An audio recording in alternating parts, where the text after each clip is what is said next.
Hello everyone, Sanskrit व्याकरण में हमारा चैप्टर वन प्रकरण चलता है। वन प्रकरण चैप्टर में हम पिछले क्लास में टॉपिक स्टार्ट किए थे वर्णों का उच्चारण स्थान। अब वर्णों के उच्चारण स्थान में आज हमें इनके बारे में आगे पढ़ना है कि किन किन वर्णों का कौन कौन सा उच्चारण स्थान है। लेकिन ये आज का टॉपिक स्टार्ट करने से पहले पिछले क्लास में वर्णों का उच्चारण स्थान क्या होता है इनके बारे में हम बता देते एक बार। तो जो हमारा कंठ, तालु, मूर्धा, दंत और ओष्ठ, ये जो मिलकर 5 अवयव बनाते, क्या बनाते हैं? 5 अवयव बनाते हैं। तो जब इन अंगों से प्राण वायु टकराती है, जब इन अंगों से प्राण वायु टकराती है तो एक ध्वनि की सृष्टि करती है, ध्वनि की रचना करती है। अब प्राण वायु क्या है? तो प्राण वायु जो हम सांस लेते हैं, जो हम सांस छोड़ते हैं, वो हमारा क्या हो गया? प्राण वायु हो गया। तब जो विशेष अंग है, जिन विशेष अंगों से जब ये प्राण वायु टकराती है वर्ण के उच्चारण करने के लिए, उन विशेष अंगों को, उस स्थान को क्या बोलते हैं? उच्चारण स्थान बोलते हैं, उस वर्ण का उच्चारण स्थान बोलते हैं। तो ये हमारा वर्णों का उच्चारण स्थान क्या होता है, इनके बारे में पिछले क्लास में और ज्यादा डिटेल से बता दिए तो आप एक बार उसको देख लीजिएगा। आज इनके बारे में हम आगे समझते हैं कि किन किन वर्णों का कौन कौन सा उच्चारण स्थान है। तो आइए देखते हैं कौन कौन सा है। तो वर्णों का उच्चारण स्थान निम्नलिखित इस प्रकार है। तो पहला हो गया हमारा अकु विसर्जनीय नाम कंठा। अकु विसर्जनीय नाम कंठा, इसका मतलब है कि अ, आ का वर्ग और विसर्ग का कंठ स्थान है, अतः इन्हें कंठ ये कहते हैं। अब अ का उच्चारण करके देखिए, अ, आ, ये हमारा ध्वनि कंठ से निकलती है। कहाँ से निकलती है? कंठ से निकलती है। उसी तरह से क वर्ग में आप क को उच्चारण करके देखिए, क, ख, ये कहाँ से निकलती है? कंठ से निकलती है। उसके बाद विसर्ग, यानी कि विसर्ग कहने का मतलब विसर्ग का चिन्ह ऐसा होता है। तो अब इसे उच्चारण कीजिए, जैसे अ, तो कंठ से निकलता है। किससे निकलता है? कंठ से। तो ये हमारा जो हो गया अ, आ, क वर्ग और विसर्ग, ये कंठ, इनका जो उच्चारण स्थान है कंठ स्थान है। अतः इन वर्णों को हम कौन सा वर्ण बोलेंगे? कंठे वर्ण बोलेंगे। कौन सा वर्ण बोलेंगे? तो कंठे वर्ण बोलेंगे। अब हमारा इस पे एग्जाम में क्वेश्चन आएगा इस तरह से कि अ, आ का उच्चारण स्थान कौन सा है? तो कंठे है। या इस तरह से आएगा कि कंठे के उच्चारण स्थान में कौन कौन सा वर्ण आता है? तो अ, आ, क वर्ग और विसर्ग, ये सब हमारा कौन सा हो गया? कंठे उच्चारण स्थान वर्ण हो गया। कौन सा हो गया? कंठे उच्चारण स्थान वर्ण हो गया। तो इसे हम कंठे वर्ण भी बोलेंगे, या ये कंठ से होता है तो ये भी हम बता सकते हैं कि किन स्थानों से होता है। ये हमारा हो गया कंठ वर्ण का। अब देखिए दूसरा है इचु या सानाम तालु। इचु या सानाम तालु, यानी कहने का मतलब कि ई मतलब हर्षी ई और उसके बाद ई यानी कि दीर्घी ई, चवर्ग, य, तलावेश का तालु स्थान है, अतः इन्हें तालवे कहते हैं। और ई, इसका उच्चारण करके देखिए सही से, ई तालु में जाता है, उस तालु से इसका जो हमारा जीभ है वो तालु से टकराती है, यानी कि प्राण वायु में तालु से टकराती है। उसके बाद हो गया जैसे कि य, च, तो ये हमारा तालु से टकराता है। छ, ये सब किससे टकराता है? तालु से टकराता है। तलावेश, ये किससे टकराता है? तालु से टकराता है। तो इन्हें, इन स्थानों का मतलब जो स्थान है उन अंगों का क्या बोलेंगे? तालु स्थान हो गया। इनका कौन सा स्थान हो गया? तालु स्थान हो गया। तो इन्हें कौन सा वर्ण बोलेंगे? तालव्य वर्ण बोलेंगे। कौन सा वर्ण बोलेंगे? तालव्य वर्ण बोलेंगे। तो हमारा क्वेश्चन आएगा एग्जाम में कि हमारा तालव्य वर्ण कौन कौन सा है। तो हमारा हर्षी ई हो गया, दीर्घी ई हो गया, चवर्ग हो गया और य हो गया और तलाव्य से, ये सब हमारा कौन सा हो गया? तालव्य वर्ण हो गया। कौन सा हो गया? तालव्य वर्ण। या इस तरह से पूछा जाएगा कि ई, चवर्ग, य और तलाव्य का उच्चारण स्थान कौन सा है, कौन सा अंग है? तो कौन सा वो होगा? तालु होगा। तो ये हमारा हो गया तालव्य का। अब अगला देखिए क्या हमारा रिटूर सानाम मूर्धा। रिटूर सानाम मूर्धा, अब इसमें क्या होगा? इसका मतलब री, यानी कि ये हर्षी री हो गया, ये दीर्घी री हो गया।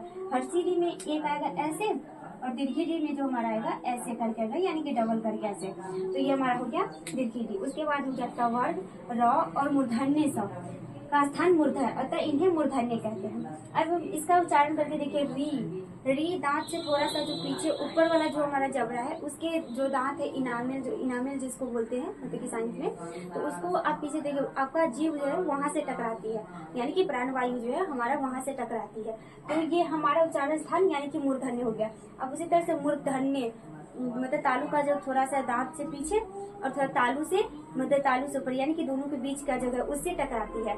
तो ये हमारा जो हो गया वर्ण मूर्धन्य वर्ण हो गया। तो इसमें कौन कौन सा आएगा मूर्धन्य वर्ण में? री, टवर्ग, र और मूर्धन्य स। तो हमारा क्वेश्चन आएगा कि री, टवर्ग, र और स ये किन अंगों से उच्चारण स्थान है इनका? तो कौन सा होगा? मूर्धन्य। और इनको मतलब कि मूर्धा हो जाएगा और इनका इन वर्णों को कौन सा वर्ण बोलेंगे, तो मूर्धन्य वर्ण बोलेंगे। कौन सा वर्ण बोलेंगे, मूर्धन्य वर्ण। तो हमारा मूर्धन्य वर्ण में कौन कौन सा आ जाएगा, री री टवर्ग र धन, सॉरी मूर्धन्य सा, ये सब हमारा कौन सा हो जाएगा, मूर्धन्य वर्ण हो जाएगा। और इनका स्थान क्या हो जाएगा, मूर्धा स्थान हो जाएगा। ये हो गया हमारा। उसके बाद हमारा लिरी तूल सानाम, लिरी तूल सानाम दंता, यानी कि लिरी मतलब हर्षी लिरी हो गया, दीर्घी लिरी हो गया, तवर्ग ल और दंती सा का दंत स्थान है। दंत स्थान है तो आप इसको उच्चारण करके देखिए, जैसे कि इस तरह से देखिए, दंती सा, ये हमारा जीव जो है दांत से टकराती है, यानी कि प्राण वायु हमारा किससे टकराती है, दांत से टकराती है। ल ये किससे टकराती है, दांत से टकराती है। उसके बाद हो गया हमारा त, लिरी, ये सब हमारा दांत से टकराती है। तो ये जो दांत से टकराती है तो इसे कौन सा वर्ण बोलेंगे, दंत्य वर्ण बोलेंगे, या और जो जिससे टकराती है उस अंग को कौन सा अंग बोलेंगे, दंत अंग बोलेंगे, यानी कि दंत अंग। तो हमारा क्वेश्चन में आएगा कि दंत्य वर्ण कौन कौन सा है, तो लिरी, लिरी, तवर्ग, उसके बाद ल और उसके बाद हो जाएगा दंती सा। तो ये सब हमारा कौन सा वर्ण हो गया, दंत्य वर्ण हो गया। और इनका जो जिन स्थानों से टकराते हैं उन स्थान को क्या बोलेंगे, दंत स्थान बोलेंगे। तो ये हमारा वर्णों के कुछ वर्णों का उच्चारण स्थान में ये कुछ हमारा अंग है कौन कौन सा। अब इसके आगे और है, तब तक आप इतना लिखिए। आइए आगे देखते हैं वर्णों के उच्चारण स्थान में अगला कौन सा हमारा उच्चारण स्थान है उसके बारे में। तो देखते हैं यहाँ पे, देखिए उपधामानिया नाम उष्टय, उपधामानिया नाम उष्टय, यानी कि इसमें कौन कौन सा मानेगा, इसका मतलब क्या है, उ पवर्ग और उपधामान्य अर्थात अर्ध विसर्ग प, अर्ध विसर्ग प। उपधामान्य के बारे में हम पिछले क्लास में डिटेल से बता चुके कि उपधामान्य किसे कहते हैं और क्या है, तो एक बार उसे देख लीजिएगा। ठीक है, तो देखिए उपधामान्य का मतलब अर्थात अर्ध विसर्ग प, इसको हम क्या बोलते हैं, अर्ध विसर्ग बोलते हैं। क्या बोलते हैं, अर्ध विसर्ग। तो अर्ध विसर्ग प, अर्ध विसर्ग फ का कौन सा उच्चारण स्थान हो गया, हमारा ओष्ठ हो गया। अतः इन वर्णों को कौन सा वर्ण बोलेंगे, ओष्ठ्य वर्ण बोलेंगे। कौन सा वर्ण बोलेंगे, ओष्ठ्य वर्ण बोलेंगे। तो हमारा क्वेश्चन आएगा कि ओष्ठ्य वर्ण कौन कौन सा है, तो उ पवर्ग, पवर्ग में अर्थात उपधामान्य में अर्ध विसर्ग प और अर्ध विसर्ग फ, ये सब हमारा कौन सा वर्ण हो गया, ओष्ठ्य वर्ण हो गया। और जिन अंगों से होता है उन अंगों को कौन सा स्थान बोलेंगे, ओष्ठ स्थान बोलेंगे। कौन सा स्थान बोलेंगे, ओष्ठ स्थान। तो ये हमारा 5 था, कंठ, तालु, मूर्धा, दंत, ओष्ठ। तो ये 5 हम कर चुके हैं। अब कुछ विशेष अंग भी है जिससे हमारा कुछ वर्ण का उच्चारण होता है, तो आइए उनके बारे में और देखते हैं। तो देखिए हमारे यहाँ पे ज्ञ मंग न नाम, ज्ञ मंग न नाम, नासिका च, यानी कि इसमें कौन कौन सा आएगा, ज्ञ, म, अंग, न और न, इन सब का जो स्थान उच्चारण स्थान है वो है नासिका स्थान। कौन सा है, नासिका स्थान, यानी कि नाक से हम बोलते हैं, किससे बोलते हैं, नाक से। तो इन्हें कौन सा वर्ण बोलेंगे, अनुनासिक वर्ण बोलेंगे, अनुनासिक वर्ण बोलेंगे। तो हमारा क्वेश्चन इस तरह से भी आएगा कि नासिक यानी कि नासिक स्थान से कौन कौन सा वर्ण का उच्चारण स्थान कौन कौन सा वर्ण होता है, तो ज्ञ, म, अंग, न और न, और इन्हें कौन सा वर्ण बोलेंगे, तो अनुनासिक वर्ण बोलेंगे। कौन सा वर्ण बोलेंगे, अनुनासिक वर्ण बोलेंगे। तो ये सब हमारा हो गया अनुनासिक वर्ण।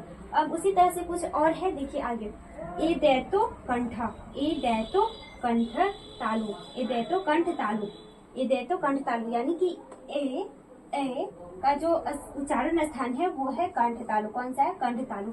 तो ये कुछ विशेष अंग है जहाँ पे 2 अंगों का मतलब कि 2 अंगों का उपयोग होता है। जैसे कि इसमें हो गया कंठ तालु, तो कंठ तालु हो गया, तो इसमें ए दैतो कंठ तालु, यानी कि ए ऐ, ये जो हमारा 2 वर्ण है इनका 2 उच्चारण स्थान हो गया, जैसे कि कंठ और तालु। तो इसमें आएगा कि कंठ तालु से हमारा कौन सा वर्ण मतलब कि उच्चारित होता है, तो कौन कौन सा होता है, ए और ए।